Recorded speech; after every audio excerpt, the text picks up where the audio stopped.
what's the point of making these designs?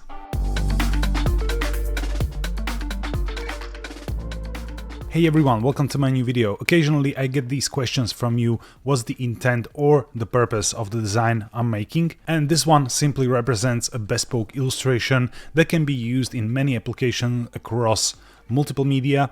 So you can imagine this, for example, as a poster design, album cover, or a magazine cover. So even if you're making a personal project, it's always good to have the final intent in mind. And now I'll show you how I came up with this idea and what process and tools I'm using. And I really hope you will enjoy this video. And if you do, please don't forget to leave that like. And if you're new around here, hit that subscribe. So let's talk about how this illustration came to life and what even led me to create this kind of illustration.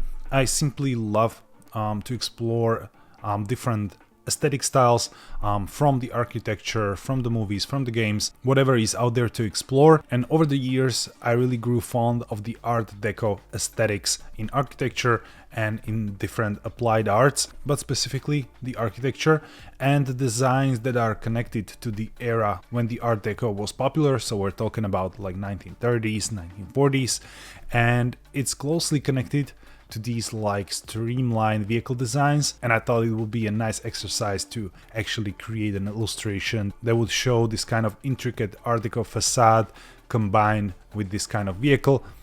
And as you can see, I always start with references. These things doesn't start in a vacuum, so I always go out there and explore multiple sources for different images and designs that catch my attention. And you can clearly see the inspiration here. So for example, this Art Deco icon was a huge inspiration for the building's layout, but then there are a lot of details that I implemented. So for example, on this building, I really loved the geometric, these kind of infills and textures, and those are all the elements that come together when I sketch my illustration. So as you can see, I started with this like general layout of these decorative elements on the facade, and then went deeper and explored different texture options that the Art Deco offers. And overall, what I loved the most about this style is the combination of these intricate decorations, almost Gothic-like, in combination with these like really geometric, sharp, almost brutalist sometimes shapes. So that's how the sketch came to be. You can see I didn't include the car here. I simply rather searched for the right car design separately, and I really loved this Talbot design. And these kind of designs are really connected to this era where they were trying to draw a lot of inspiration from the aerospace design. And that's why it's called streamline, because it's about aerodynamics and these really lean and beautiful shapes. So that's about the inspiration process and about the sketch. If you just started learning Blender and you want to understand the basics, you can check out my free starter course. You just sign up on my website. It's 100% free, takes 1 to 2 hours to complete. So if you're interested, check out the link in the description. And the first thing I like to do when I'm doing illustrations that include vehicles, the first thing I do is to just model the vehicle in Blender. And there's a simple reason behind this, because being consistently productive isn't always easy, and you need to start somewhere. And staring at a default cube is the worst feeling. And the most important part is to just start somewhere, so you get things moving. Because once you start doing something, once you start modeling, you get into the flow state and it gets much easier. The worst thing is to start. So this makes it really easy because I have the car blueprint. I already know how the car should look like. So it's basically very manual and relaxing work for me.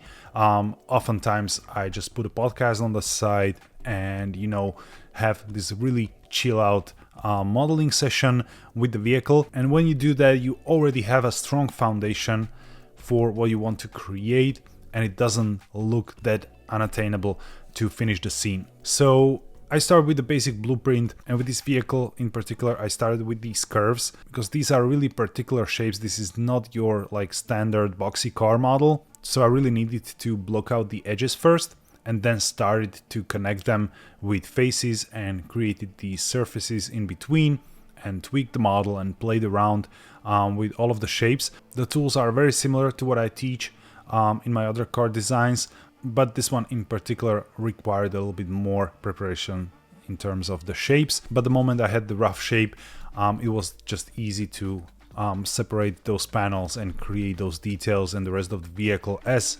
usual. By the way, if you want to learn this method of car modeling that you can see here, you can check out my new car modeling and animation course, where you will step by step learn car modeling, rigging, animation, and creating a beautiful environment and producing a final rendered animation. So if you're interested, please check out the link in the description.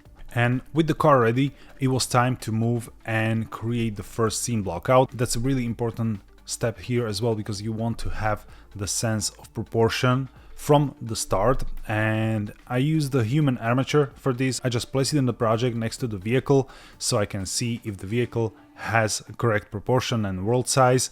And then I start blocking out the building, where the sidewalk should be, where the road should be. And I also place the camera and play with the angle and the distance and the focal length, so I get as close as possible to the sketch that I created in the beginning. And with the blockout ready, again, this becomes much easier, because now you only need to kind of fill in the missing details. And here I went for like a second layer of blockout, because the Art Deco facade has a lot of these like intricate details and like specific geometry that needs to be dealt with. So I basically just blocked it out using simple primitives, moved them around, and didn't care much for, you know, the geometry or basically anything else, only where the things should be placed and how it looks.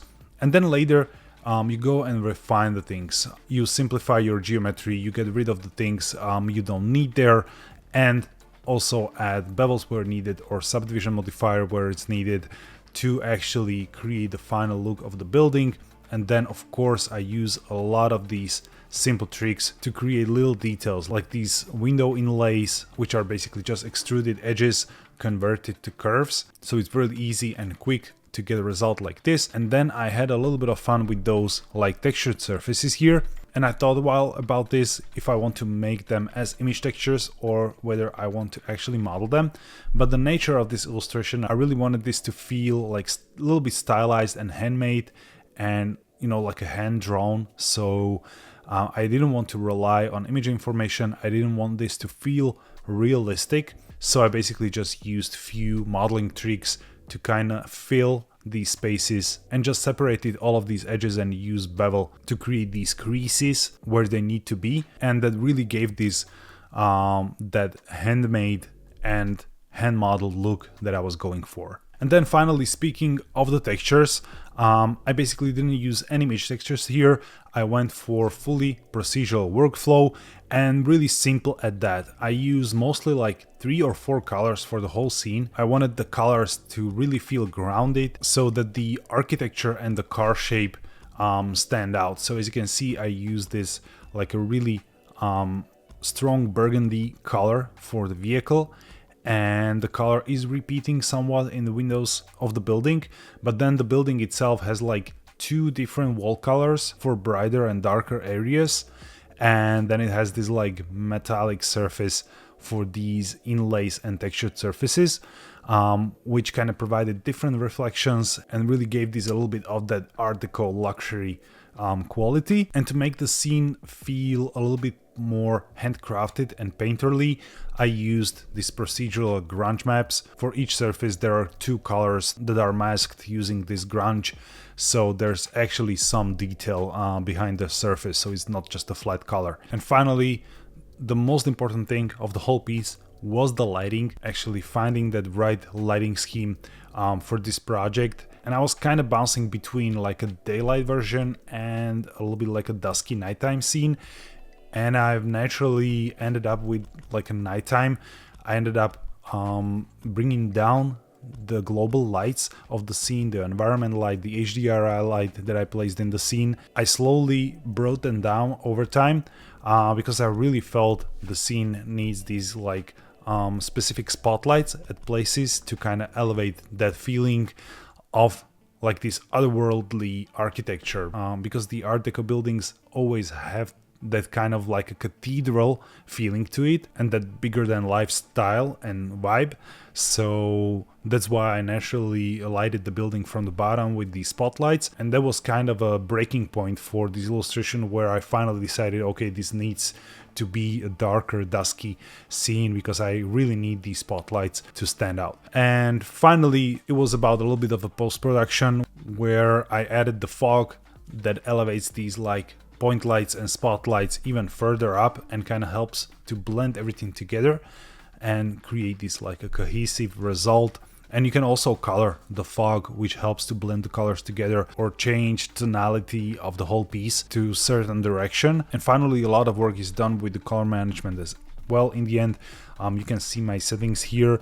I'm using the ACES 2.0 view transformation, and I'm really bringing up the exposure and bringing down the curves a little bit. I activated the curves. If you compare the result, let me show you how this looks with the exposure at 0 and without the curves. And this is how it looks with like the default AGX view transform, which looks nice, but I really wanted to bring out more colors and more contrast out of this, so I played with these view transforms. And ACES is a little bit higher range, so it's naturally darker, so you need to bring this up with exposure if you don't want to like increase the strength of your lights too much. And then you can play with the curves, because then it felt a little bit hazy, you know, and a little bit bleached. So I enabled the curves, and you can kind of bring down the midtones here. It will give it a little bit more contrast and more definition. So this is a very important step for me to kind of finally nail down the final look with the color management, and then you just hit render and you're done. So that's it about today's illustration, the main inspiration behind it and the process, how it came to life. And I really hope you enjoyed this one, and again, if you did, please leave that like, and if you want to learn everything Blender, hit that subscribe. Thank you all for watching, and have a wonderful day.